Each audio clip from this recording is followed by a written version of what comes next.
नमस्कार, मैं हूं खान। दिन भर की खबरों में सबसे पहले नजर डालते हैं आज के मुख्य समाचारों पर। न्यायाधीशों ने दिया पर्यावरण संरक्षण पर जोर। न्याय परिसर में पौधारोपण और संगोष्ठी का आयोजन। ठंडी छाव पर्यावरण बचाव समिति की पहल, मनाया पर्यावरण उत्सव। हनुमानगढ़ में पॉलिटेक्निक कॉलेज कक्षाएं चल रही है। श्रीगंगानगर में छात्रों ने जताया विरोध। लोहर में बारिश के बाद हालात बदतर, शहर के निचले हिस्सों में जलभराव से लोग परेशान। अब समाचार विस्तार से।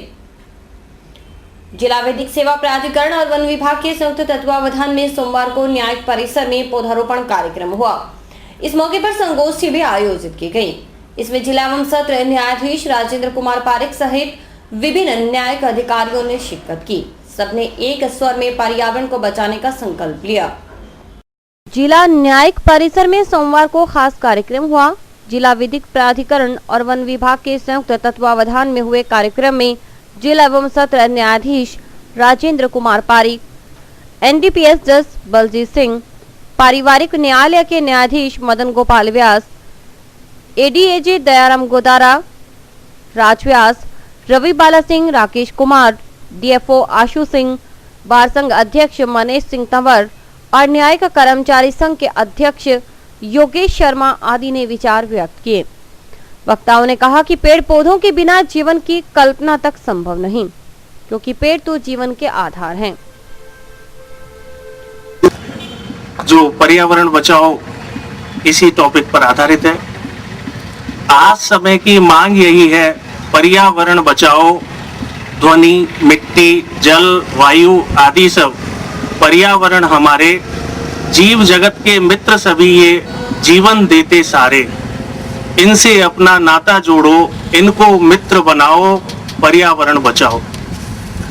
जब तब तक जीव है जगत में, जब तक जग में पानी, जब तक वायु शुद्ध रहती है, सौंधी मिट्टी रानी, तब तक मानव का जीवन है। यह सबको समझाओ, पर्यावरण बचाओ। उसमें क्योंकि आज वृक्षारोपण सबसे बड़ी महत्ता है और उसको बनाने के लिए आम जन का जब तक सहयोग नहीं मिलेगा, वृक्षारोपण या पर्यावरण है सुरक्षित नहीं रह सकता। क्योंकि आजकल सबसे बड़ा आप रोज सुन रहे हो कि ग्लोबल वार्मिंग बहुत बड़ी समस्या है। तो ग्लोबल वार्मिंग है वो अपने सबको साथ में वार्निंग भी दे रहा है, चेतावनी भी दे रहा है कि अपन जो टेम्परेचर बढ़ रहा है, अभी आप लोग रोजाना पढ़ ही रहे हो कि पिछले 10 साल में कोई कह रहा है 0.8 डिग्री सेंटीग्रेड बढ़ गया, कोई रिपोर्ट कह रही है 1 डिग्री सेंटीग्रेड बढ़ गया। परंतु ये तो अपन महसूस कर ही रहे हैं कि टेम्परेचर में बहुत ज्यादा वृद्धि हुई है। उसके अलावा जितनी भी ये प्राकृतिक आपदाएं आ रही है, इसका सबसे बड़ा कारण यही है कि विकास और पर्यावरण में अपन ने विकास को महत्व दिया। पुनीत कार्यक्रम चला रहे हैं। सर्वप्रथम 1947 में जवाहरलाल नेहरू और तत्कालीन राष्ट्रपति राजेंद्र प्रसाद जी ने वृक्षारोपण का कार्यक्रम 1947 में किया था। लेकिन उसके बाद 1950 में विधिवत रूप से जुलाई के 3rd वीक में ये वन महोत्सव का कार्यक्रम तत्कालीन वन एवं पर्यावरण मंत्री ने कृष्णमाचार्य श्रीकांत ने शुरू किया था उन्होंने। और उसके बाद में ये 65वां वन महोत्सव है जो हम लगातार चला रहे हैं। उस वक्त आज से 65 साल पहले हमारे नेताओं ने ये किया था कि इंसान के लिए वन बहुत ज़्यादा जरूरी है। हमारे अकेले आदमी के पानी बचाने से कुछ नहीं होगा। अगर अकेला आदमी पानी बचाएगा तो बहुत सारा पानी हम बचा सकते हैं।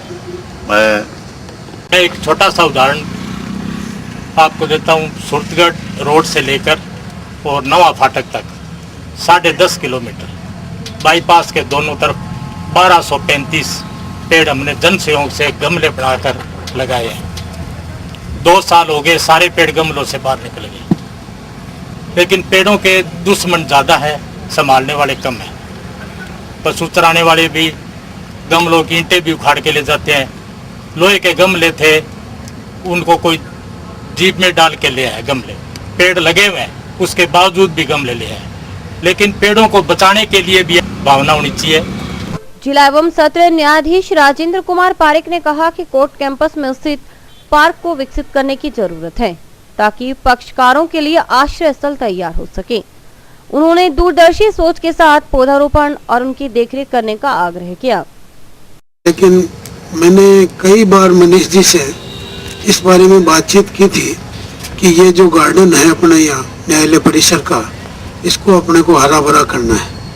ये परिसर अपन सभी का है, आप लोगों के लिए ये बहुत उपयोगी रहेगा, क्योंकि न्यायालय के अंदर जितने भी पक्षकार आते हैं उनको जब मैं देखता हूँ, क्योंकि पहले मैं जो चैम्बर के पीछे का रास्ता है उधर से आता जाता था, बाद में मैं काफ़ी टाइम से ये आगे के रास्ते से गाड़ी खड़ी करना और इधर से जब मैं आते जाते देखता हूँ तो कई पक्षकार पंखे के नीचे एकदम, क्योंकि फर्श हम साफ करवाते हैं डेली, तो सोते मिलते हैं, बेचारे आराम करते मिलते हैं। मुझे इतनी तसल्ली मिलती है कि आज ये फर्श साफ है इसलिए ये आराम कर रहे हैं और पंखे की हवा खा रहे हैं। आप कल्पना करो कि गर्मी में जब यहाँ पौधे बड़े हो जाएंगे और कई पक्षकार जिनको पता है कि हमारे मुकदमे में अभी लंच बाद काम होना है, वो कोई खाना लेके आएगा, कोई आराम से बैठेगा, तो उनको कितनी राहत मिलेगी। ये जो पौधे लगाने का कार्य है अपने सबके लिए एक पुनीत कार्य है। बार संघ के अध्यक्ष मनीष सिंह तंवर ने कहा कि पौधे लगाने के साथ हम इसकी देखरेख को लेकर भी गंभीर हैं। इसके लिए न सिर्फ न्यायिक कर्मचारी बल्कि अधिवक्तागण भी ईमानदारी पूर्वक कोशिश करेंगे। मैं अपनी बार संघ की तरफ से भी आप लोगों को ये कहना चाहूंगा कि हमारे अधिवक्तागण भी, कर्मचारी अधिवक्तागण इस न्यायालय परिसर के साथ साथ आसपास गांव, घरों, गलियों जहां ज्यादा से ज्यादा पेड़ लगा सकते हैं वो लगा और इनको बड़े होने तक इनकी देखरेख करें। ठंडी छांव पर्यावरण बचाओ समिति की ओर से पर्यावरण महोत्सव मनाया गया। गणपति पैलेस में हुए कार्यक्रम में एडीएम बीएल मेहड़ा ने शिरकत की। उन्होंने कहा कि पौधारोपण और उनकी देखरेख सुनिश्चित करने की बात कही। ठंडी छांव पर्यावरण बचाओ समिति की ओर से सोमवार को गणपति पैलेस में पर्यावरण महोत्सव मनाया गया। मुख्य अतिथि थे एडीएम बीएल मेहड़ा, अध्यक्ष दीपक खनंगवाल, सचिव नरेंद्र इंदौरा, कोषाध्यक्ष तेज सिंह कंबोज और एडवोकेट विजय सिंह चौहान आदि ने विचार व्यक्त किए। वक्ताओं ने पर्यावरण को जीवन के लिए आवश्यक बताया। उन्होंने कहा कि जीवन से मौत तक हम लकड़ियों पर निर्भर हैं, यही इसकी विशेषता है। बहुत बहुत शुभकामनाएं। इसकी आवश्यकता क्यों पड़ी है, यह एक विचार करने का विषय है। इसको मना रहे हैं, इसका मतलब हमें याद दिलाया जा रहा है कि हमें हमारे पर्यावरण की ओर ध्यान देने की आवश्यकता है। पर्यावरण काफ़ी हद तक प्रदूषित हो चुका है, तो हम सबकी सामूहिक जिम्मेदारी बनती है कि हम पर्यावरण के हर पहलू पर ध्यान दें। और यदि हमने ध्यान नहीं दिया तो जैसे आपने अभी सुना, उत्तराखंड की प्लास्टिक, चाहे जम्मू कश्मीर की प्लास्टिक जो अपन देख रहे हैं, कितने लोग प्रभावित हो रहे हैं, कितने प्रकृति की जो लीला है या जो विनाश लीला है वो हमारे सामने नजर आ रही है। तो इन चीज़ों से हमें सबक लेने की आवश्यकता है, सीखने की आवश्यकता है और आगे इस तरह की गलती हम नहीं करेंगे। और अभी हम सावचेत हो जाए, अलर्ट हो जाए, जिससे भविष्य के अंदर हम जहां बैठे हैं वहां भी इस तरह की घटना हो सकती है। कार्यक्रम में संस्कार कॉलेज की छात्राओं ने प्रभावी तरीके से अपनी बात रखी। उन्होंने कहा कि हमें शुरू से पौधारोपण और उनकी देखरेख के प्रति संवेदनशील होने की जरूरत है, ताकि बाद में दिक्कतों का सामना नहीं करना पड़े। इसकी वजह क्या है, इसका कारण क्या है? क्योंकि हम सब इसका कारण है। हम सब जो वस्तुएं हैं जो हमारे आसपास हैं उनकी उसमें गंदगी फैलाते हैं, इससे ही पर्यावरण प्रदूषित होता है और इसका सबसे ज्यादा प्रभाव मनुष्य पर ही पड़ता है। मनुष्य भी एक पर्यावरण का पुतला है।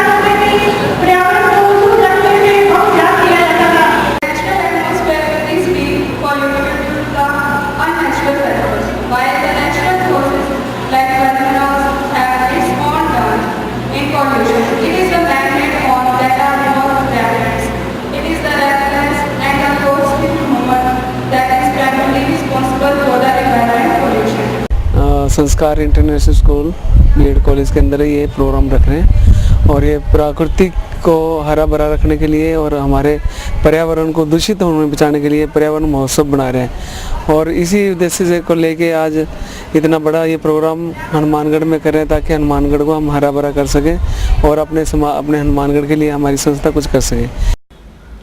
कहने को तो हनुमानगढ़ में है सरकारी पॉलिटेक्निक कॉलेज, लेकिन उसकी कक्षाएं चल रही हैं श्रीगंगानगर में। लिहाजा विद्यार्थियों को पढ़ाई करने के लिए श्रीगंगानगर जाने के लिए मजबूर होना पड़ रहा है। ऐसे में छात्रों का गुस्सा लाजमी है। उन्होंने एकजुट होकर कलेक्टर को ज्ञापन दिया। गहलोत सरकार ने हनुमानगढ़ जिले को सरकारी पॉलिटेक्निक कॉलेज की सौगात दी थी, लेकिन इससे हनुमानगढ़ के विद्यार्थियों को समुचित सीट तो मिल गई, लेकिन कक्षाएं लगाने के लिए श्रीगंगानगर जाने की मजबूरी रह गई। पिछले सत्र में कॉलेज शुरू होने का फैसला किया गया। स्टाफ, बिजली, पानी सहित मूलभूत सुविधाएं मुहैया करवाने के बावजूद यहां पर कक्षाएं इसलिए नहीं लगाई जा सकी क्योंकि विधानसभा चुनाव आ गया था। अब चुनाव के 10 माह बीतने के बावजूद मौजूदा सरकार ने इस संबंध में कोई रुचि नहीं ली। लिहाजा यहां के विद्यार्थियों को श्रीगंगानगर जाकर क्लास अटेंड करने के लिए मजबूर होना पड़ रहा है। राजकीय पॉलिटेक्निक महाविद्यालय हनुमानगढ़ के छात्र हैं। हमें बहुत पिछले साल से परेशानियां हो रही है हमारे कॉलेज स्थानांतरण करने हेतु। हम आज कलेक्टर साहब से मिले, हमने अपनी सब जो मुश्किलें वो बताई। उन्होंने कहा हम आपकी इस पर काम करेंगे। कल हमारे वो राजकीय पॉलिटेक्निक महाविद्यालय गंगानगर के प्रिंसिपल यहाँ आ रहे हैं, तो हमें परेशानियाँ ऐसी आ रही, आने जाने में प्रॉब्लम हो रही है, उसके साथ धन की भी प्रॉब्लम हो रही है और हमारा समय भी बर्बाद हो रहा है, जिसके कारण हम पढ़ाई में ज़्यादातर ध्यान नहीं लगा पा रहे। नोहा क्षेत्र में रविवार को हुई बारिश लोगों के लिए कहर बनकर बरसी। निचली बस्तियों में पानी भराव के कारण यहां के बाशिंदे घरों में ही कैद हो गए। वहीं बाजार में पानी भरने से दुकानदारों को काफी नुकसान पहुंचा है। रविवार को नोहर में बारिश ने कहर ढाया। मूसलाधार बारिश के कारण घरों और बाजार में पानी भर गया। कई फीट पानी सड़कों पर आज भी ज्यों का त्यों चढ़ा हुआ है। सिंधी बाजार, सोनड़ी बस स्टैंड, गिनानी बाजार की दुकानें पानी घुस जाने से दुकानदारों को काफी नुकसान उठाना पड़ा है। करीब 24 घंटे बीत जाने के बाद भी पंचायत समिति, जलदाय विभाग, पोस्ट ऑफिस, तहसील परिसर सहित विभिन्न सरकारी कार्यालयों में पानी जमा है। इसके अलावा सरकारी कॉलेज के पास बना रेलवे अंडरपास नहर में तब्दील हो गया। तेज अंधड़ के साथ आई मूसलाधार बारिश रेलवे पटरी के नीचे से जमीन पानी के साथ ही बह गई। इससे शहर के एक छोर का संपर्क दूसरे सिरे से कटा हुआ है। 24 घंटे बीत जाने के बाद भी प्रशासन की ओर से कोई सुध नहीं लिए जाने से आक्रोशित लोगों का प्रशासन के खिलाफ गुस्सा बढ़ता ही जा रहा है। यहाँ के जनता हॉस्पिटल में पानी घुस जाने से सारी सामग्री पानी में तैर रही है। कुल मिलाकर कस्बे के निचले इलाकों में बाढ़ कैसे हालात हैं, लेकिन इस ओर न तो नगरपालिका गंभीर है और न ही प्रशासन। ऐसे में पीड़ित लोग भगवान भरोसे ही हैं। जी यहाँ पानी भरा हुआ है, घुटने तक पानी भरा हुआ है, कोई सुनवाई नहीं है और मकान की लगता है कि एज भी 2-3 साल रहेगी, सब गिर जाएंगे और कोई प्रशासन सुनवाई करता है न कोई और सुनवाई करता है। ये पहली बारिश है, इस पहली बारिश में ये समस्या सबसे बड़ी यही समस्या है कि यहाँ पर कोई पानी का निकास नहीं हो रहा है। ना ही कोई यहाँ पर चेयरमैन सोच रहा है, ना ही कोई विधायक, ना ही कोई और सोच रहा है, कोई भी नहीं सोच रहा है। और बच्चे जब स्कूल जा रहे हैं तो उनको बहुत ज्यादा डिस्टर्ब होना पड़ता है। पानी के अंदर से कहाँ से निकलेंगे, इधर जोड़ी है, अगर कहीं भी खंडे के अंदर घुस गए बच्चा तो परेशानी और ज्यादा बढ़ जाएगी। तो ये तो महाभारत हो रहे हैं, घरों से निकलना बहुत ज्यादा परेशानी है, चारों तरफ से भी पानी पानी है। समाचार अभी और भी हैं, देखते रहिए दिन भर की खबरें।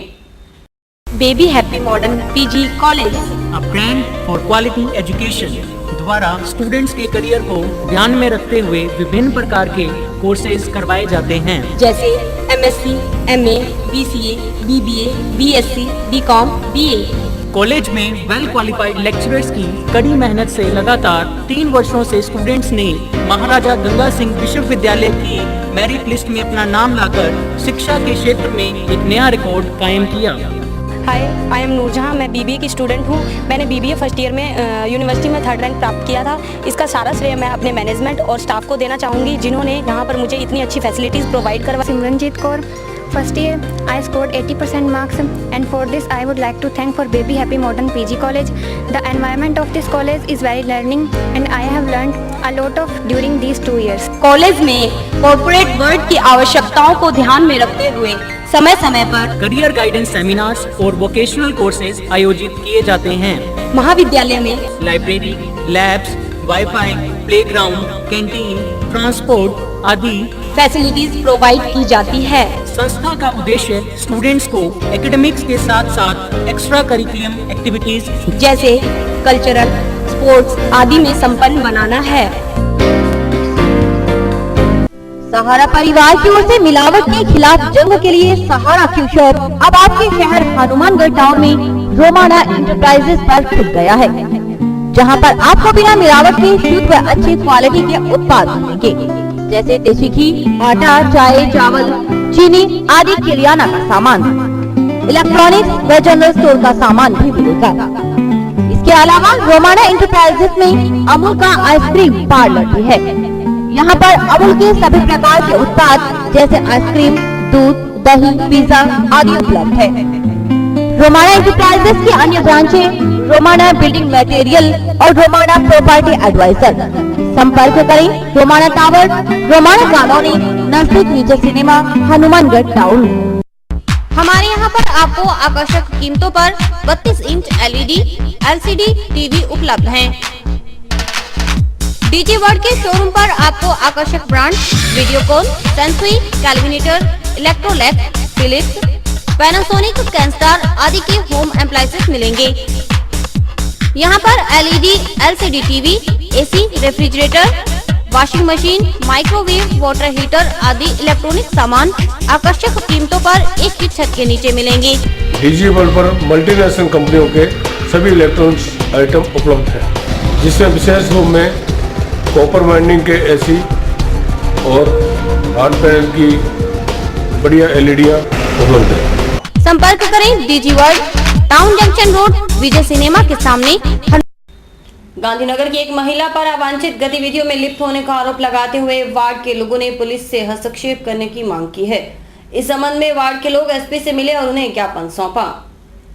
वार्ड नंबर 10 की एक महिला कथित रूप से अवांछित गतिविधियों में लिप्त है।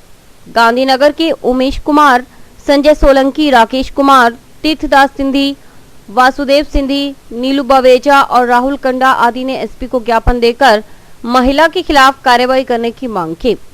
उनका कहना था कि महिला के पास गलत लोग आते हैं, इससे मोहल्ले का वातावरण पर असर पड़ता है। आज हमने गांधीनगर वार्ड नंबर 10 के सारे युवा संघ व बुजुर्ग सभी मिलकर वार्ड नंबर 10 के नामक सिंधी महिला जो कि पिछले 5-7 सालों से ये काम कर रही है, पुलिस प्रशासन को इस बार में कई बार अवगत कराया जा चुका है, लेकिन फिर भी कोई कार्रवाई नहीं होती है। आज हम SP साहब को इस संबंध में ज्ञापन। नगर परिषद चुनाव का बिगुल बजने वाला है, वहीं पार्षदों ने वार्डों के सीमांकन पर सवाल उठाया। सोमवार को उप सभापति कालूराम शर्मा के नेतृत्व में कुछ पार्षद जिला निर्वाचन अधिकारी से मिले और उन्हें ज्ञापन सौंपा। नगर परिषद हनुमानगढ़ की मतदाता सूची 13 सितंबर को जारी की गई है, जिसमें वार्ड नंबर 41 की मतदाता सूची में वार्ड नंबर 42 की पुलिस लाइन के समस्त वोट, विधानसभा की भाग संख्या 87 व नगर परिषद की भाग संख्या 1 वार्ड नंबर 41 में जोड़ दिए गए हैं। पार्षद अंजू देवी और उनके पति राजेंद्र चौधरी ने इसका विरोध किया है। नगर परिषद के उप सभापति कालूराम शर्मा, पार्षद सुरेश महायत, पूर्व पार्षद राजेंद्र चौधरी और सौरभ शर्मा आदि ने जिला निर्वाचन अधिकारी को ज्ञापन सौंपा। नगर परिषद के जो चुनाव होने जा रहे हैं उसमें माननीय निर्वाचन अधिकारी महोदय ने जो वोट लिस्ट जारी की है वो वोट लिस्ट 2014 विधानसभा की है। विधानसभा में किसी के भी वोट सही नहीं थे, किसी वार्ड का किसी वार्ड में था और किसी वार्ड का किसी वार्ड में था। इस तरह वो वोट जारी नगर परिषद की जो जारी हुई है उसमें एक वार्ड के कम से कम 200-250 वोट दूसरे वार्ड में चले गए, यानी सीमा तो लगती है किसी वार्ड की, वोट लगता है किसी वार्ड में। हमने माननीय निर्वाचन अधिकारी महोदय से मिलकर ये निवेदन किया है कि जिस वार्ड का जो निवासी है उसका वोट उसी वार्ड में हो, अन्यथा चुनाव के अंदर झगड़ा होने की संभावना रहती है, क्योंकि जो प्रत्याशी होते हैं वो एक दूसरे वार्ड के वोट नहीं डालने देते हैं। आज हम सब पार्षदगण निर्वाचन अधिकारी महोदय से मिले हैं और ये निवेदन किया है कि उनके वोट सही करके उसी वार्ड में बनाए जाएं। चुनाव का समय आ चुका है, निर्वाचन अधिकारी द्वारा हर वार्डों के अंदर BLO लगाए गए हैं।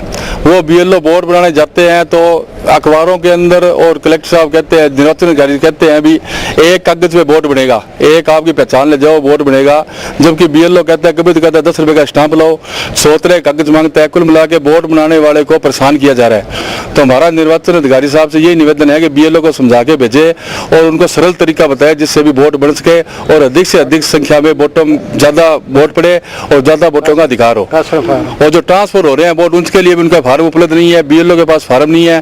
तो हमारा निर्वाचन अधिकारी से यही निवेदन है कि जो बीएलओ जाए उनको फार्म भी दे। आज कोई वोटर फार्म फोटो स्टेट कराना 10 रुपए लेते हैं फोटो स्टेट के। तो हमारा निवेदन ये सरकार जब सहायता दे रही है तो सरकार सहायता आम जनता तक पहुंचे। यातायात नियमों की पालना करवाने के लिए परिवहन विभाग ने अब अपना तरीका अपनाया है समझाइश करने का। परिवहन विभाग की ओर से अभियान चलाकर स्कूलों में जाकर बच्चों को हेलमेट पहनने की हिदायत दी जा रही है और साथ ही कम उम्र में दोपहिया वाहन चलाने वाले बच्चों को पाबंद किया जा रहा है। शनिवार को जब बच्चे दिन भर की पढ़ाई के बाद स्कूल से निकले तो उनका रास्ता रोककर खड़े थे परिवहन निरीक्षक हेतराम सिला और पवन चुग। उन्होंने मोटरसाइकिल और स्कूटी पर सवार बच्चों को रोका और हेलमेट नहीं पहनने का कारण पूछा। साथ ही यातायात नियमों के बारे में समझाया और हेलमेट से मिलने वाली सुरक्षा के बारे में समझाया। छोटी उम्र में बिना लाइसेंस के वाहन चलाने पर उन्होंने बच्चों को पाबंद किया। इतना ही नहीं, इस अभियान में एक बात और खास है, बिना लाइसेंस और बिना हेलमेट के वाहन चलाने वाले बच्चों से उनके अभिभावकों के नंबर लिए गए और उसी समय उन्हें फोन पर समझाया गया कि वे छोटे बच्चों को दोपहिया वाहन नहीं देवें। परिवहन निरीक्षक ने परिजनों को समझाया कि नियमों की पालना करवाने और हेलमेट पहनने से फायदा पुलिस को नहीं, उन्हीं के बच्चों को होगा। परिवहन निरीक्षक ने बताया कि यह अभियान 16 सितंबर तक चलेगा। इसके बाद ट्रैफिक नियमों की अवहेलना करने वाले वाहन चालकों के चालान काटे जाएंगे। ऑटो रिक्शा और बस चालकों को भी क्षमता से अधिक सवारियां नहीं बैठाने के लिए पाबंद किया जा रहा है। इस दौरान ऑटो रिक्शा और बसों के 10 चालान काटे गए। वहीं उन्होंने बच्चों को बताया कि अभियान के बाद वाहन जिसके नाम होगा उसी व्यक्ति का चालान भी काटा जाएगा। 11 तारीख से लेके 16 सितंबर तक हर स्कूल के अंदर हम ये समझाइश कर रहे हैं कि हेलमेट लगाकर ही दोपहिया वाहन चलाएं। तो जगह जगह हम ऑटो रिक्शा वालों को भी कह रहे हैं कि क्षमता से अधिक सवारी नहीं बिठाएं। बसों के भी कह रहे हैं, बसों के चालान समय समय पे हो रहे हैं। आज भी करीब 10 चालान किए हैं। करने से जो सड़क दुर्घटनाएं हो रही हैं और सड़क दुर्घटनाओं के फलस्वरूप जो हेलमेट नहीं पहनने के कारण जो एडिशनरी है उसके कारण जो मतलब दुर्घटना का जो चांसेस है वो कुछ कम हो जाएगा। इसलिए ये प्रेरणास्पद कार्य शुरू कर रहे हैं।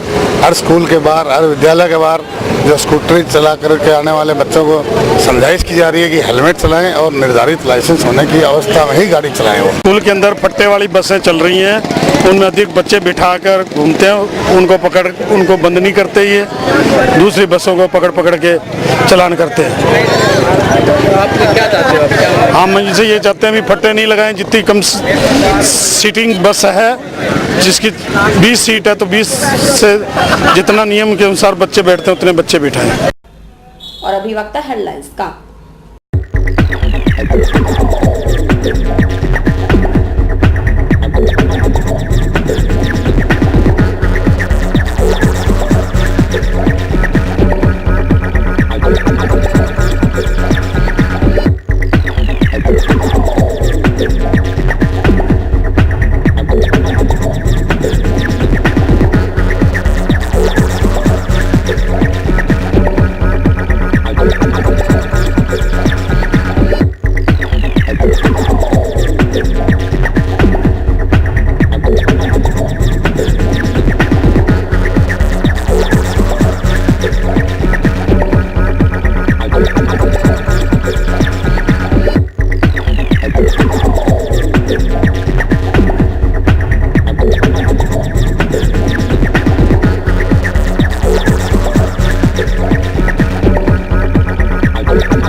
श्री नवयुवक क्लब टाउन द्वारा बालाजी के विशाल जागरण की तैयारियां जोरों पर है।